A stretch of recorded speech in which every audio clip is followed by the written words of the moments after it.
بسم الله الرحمن الرحيم تبارك الذي بيده الملك وهو على كل شيء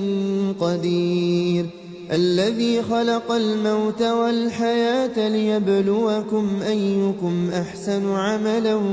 وهو العزيز الغفور الذي خلق 7 سماوات طباقا ما ترى في خلق الرحمن من تفاوت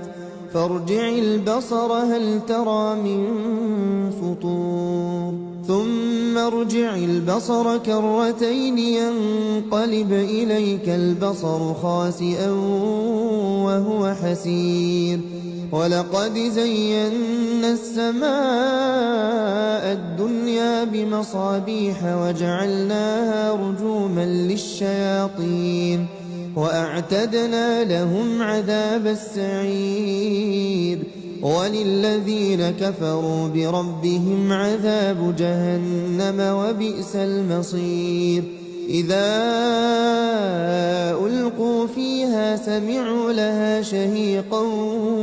وهي تفور تكاد تميز من الغيظ كلما ألقي فيها فوج سألهم خزنتها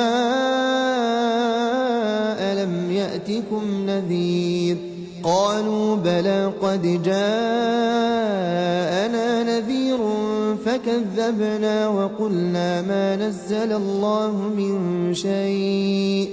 إن أنتم إلا في ضلال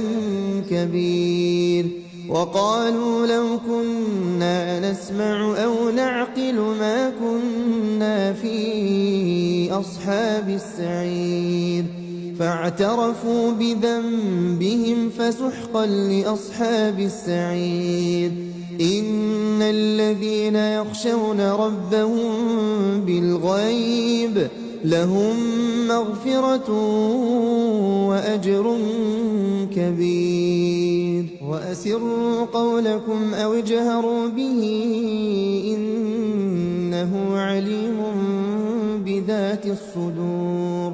ألا يعلم من خلق وهو اللطيف الخبير هو الذي جعل